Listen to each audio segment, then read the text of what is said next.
Hi, Tulips. Good morning. Look, I brought Finny with me to say hello, to get your attention. Finn, say hi, Tulips. Hi. He says, I hope you're enjoying your snow day. Okay, I'll put Finny back because I think he doesn't like it. Hey, friends, are you ready to sing good morning? Ready? Hello, cha cha cha. Hello, cha cha cha. Hello, and how are you? Cha cha cha. I'm fine, cha cha cha. I'm fine, cha cha cha. And I hope that you are too, cha cha cha. So I wanted to say thank you to everyone who came to our circle time on Zoom this morning. It was really nice to see you. And if you couldn't make it, that's okay. I totally understand. But you can watch this and it's just like you're doing circle time. So I'm going to do my best because obviously I don't have our regular stuff with me. But I'd like to go over our letter and number and color and shape. Okay, so I know it's a little hard to see, but I took this from Writing Center. So this is our letter of the week. Who knows what letter this is? This is the letter R. Can we say R? R. And what sound does R make?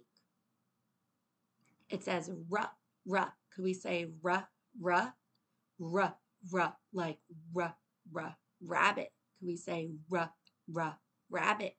Very good. And then let's go over our shape and color and numbers. So first of all, the shape is going to be very important because we have a holiday coming up tomorrow, and our holiday happens to be about love. And remember, our shape for the month is a symbol of love.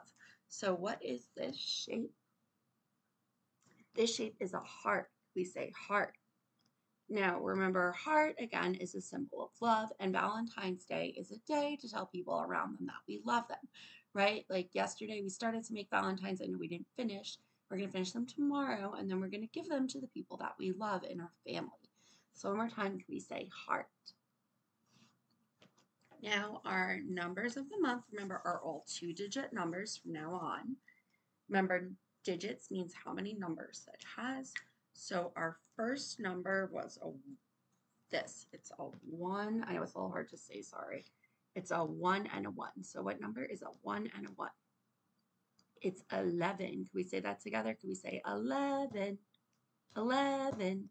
Very good. And then our other number of the month is a 1 and a 2. So who knows what number a 1 and a 2 is? Together. That makes 12. Can we say 12? Good. One more time. Can we say 11? 12. Very good. For our color of the month, I don't have our stuff, so I just grabbed my bag that you guys have seen. And what color is my bag? It happens to be our color of the month. It is what? It is pink. We say pink, pink. And remember, we picked pink because it's one of the Valentine's Day colors. And if you guys have pink, I'd like you to wear it to school tomorrow. Now, for those of you who were able to come to my circle time, we have already done math for the day. We went over patterns. For those of you who didn't, that's okay, because we're going to keep talking about them all week. So one thing I do want to talk today is about light. During the circle time that I had during Zoom, with those of you who made it, I asked you guys to look around your house and find some light sources. And we had said things like lamps, and we even have sun from the window. You can see my guinea pig cage too. And even right now, in order to be able to watch me, you have to use something with the screen, like a laptop or an iPad or a phone, or if you have like the YouTube app on your TV. All those things have screens. And remember, if something has a screen, it has to light up, right?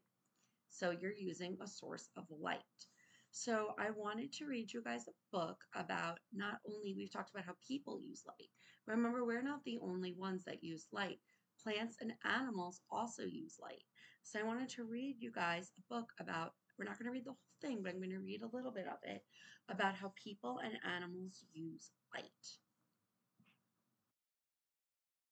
Okay, so this book is called Day and Night by Shira Evans. And we've read a little bit of this before. We're not going to read the whole thing, but we're going to read a bit on how animals and plants use light. Because remember, it's not just people that use light. So we're going to read this part. It's called Animals During the Day. Now remember, the daytime is when the sun is out, right? Which is right now. It's the time we're awake. Some animals are just like people, they're diurnal, they're awake during the day. So let's see what these animals do during the daytime. I can't get the camera focus. Animals during the day. Above the ocean, the sun rises. Soon it's high enough in the sky to brighten the water.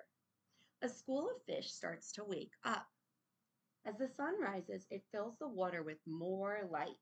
It's now dawn, which is when the sun first comes up. The fish start to look for food. It's noon, which is around lunchtime. It's pretty much the time we start nap time, right after lunch. The sun shines bright overhead. A group of monkeys swing through the trees. They've been awake since sunrise and have lots of energy to play. The sun shines on the monkeys and makes them warm.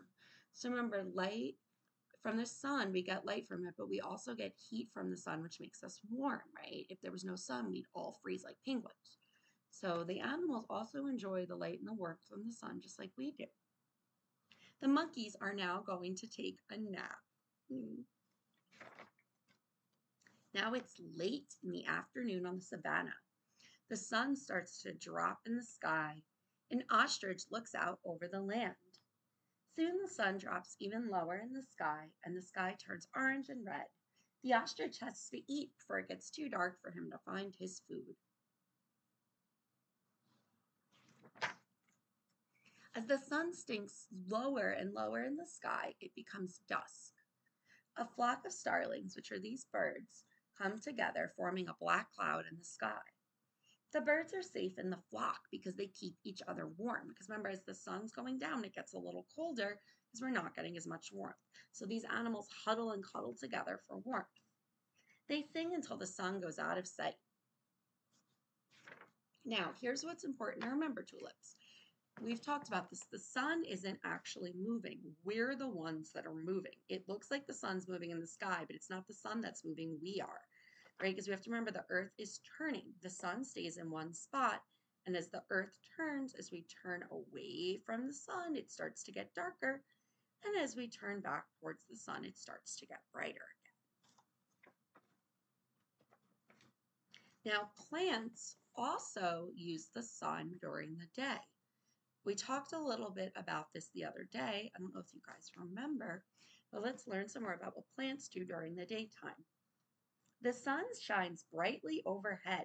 A field of sunflowers. Those of you who were in Miss Natalie's class last year, you were sunflowers. This is what they really look like. A field of sunflowers looks cheerful and yellow in the sunshine.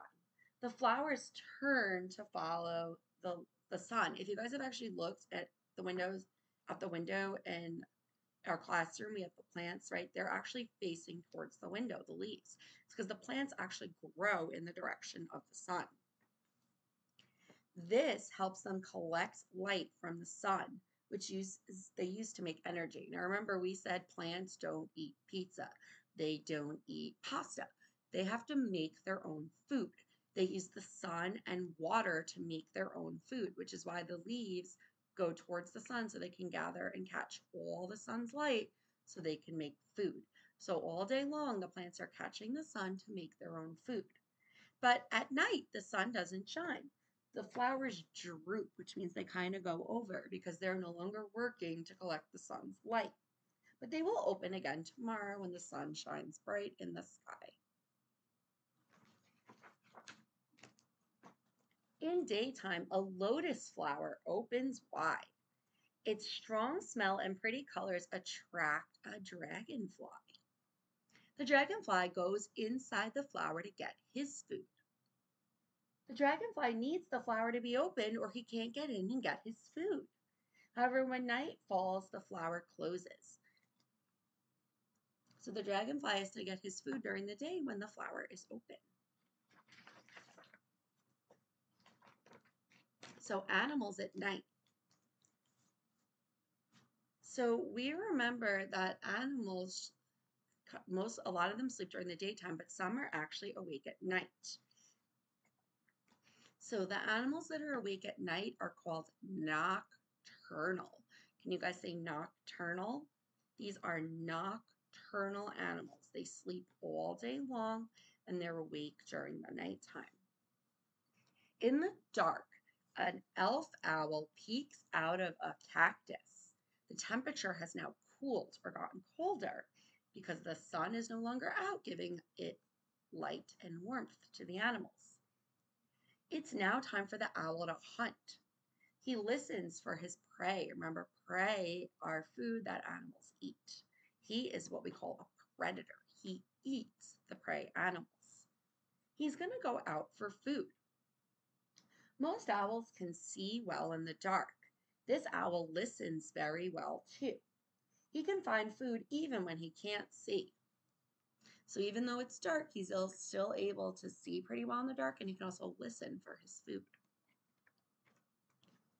In the night, a red-eyed tree frog blinks its eyes open. He's very hungry. The frog sits quietly and waits as he searches for food. Suddenly, he spots movement on the leaf. The frog is quick. He jumps and catches the cricket. The cricket is his prey. But he's still hungry, so he searches for food all night long. So crickets are also nocturnal. So it makes sense if the frog wants crickets, he has to be out at night because that's when his food source is up. In the dark, a raccoon wakes up. He's also nocturnal. He peeks out into the night and looks and listens. It seems safe for him to come out. He's going to use his excellent sight and hearing to find food in the dark. The raccoon trots down to the river, peeks into the water to find some fish.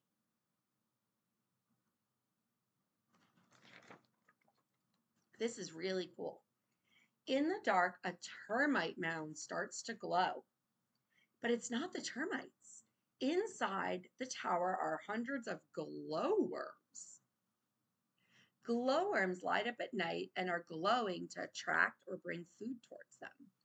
The glowworms' light shines bright, which brings their food right to them, and it's easy for them to eat. So this is a glowworm. He actually lights up or glows in the dark.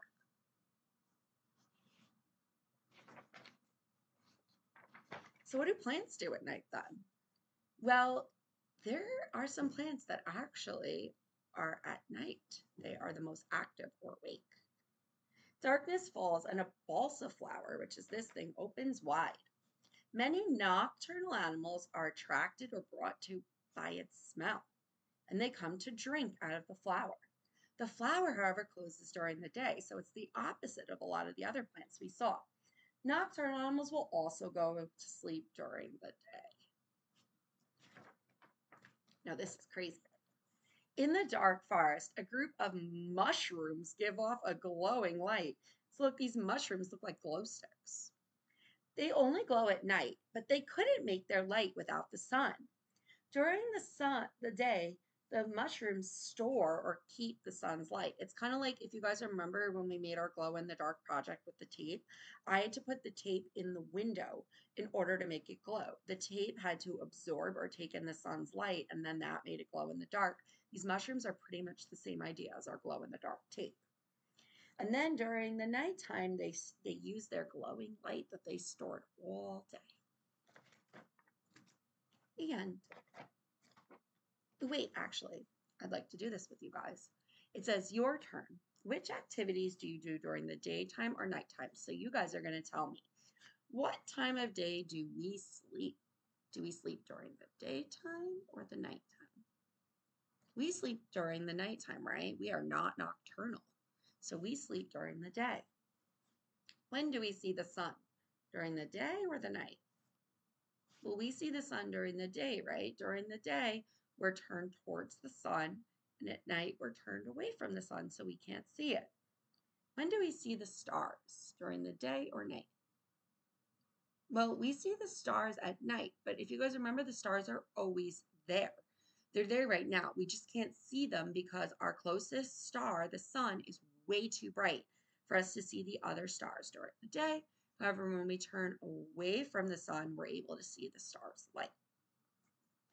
When do we see the moon? During the day or night? Now, again, it's the same thing. The moon doesn't just disappear during the day, but it's really hard for us to see because, again, the sun's light is too bright. Now, even at night, we know the moon is not making its own light. It's reflecting or bouncing the light from the sun back to us. And that's why we can see it during the nighttime. When should we go swimming? The daytime or the nighttime? Well, I think we should go swimming during the day because during the nighttime, it's going to be too dark and you can't see.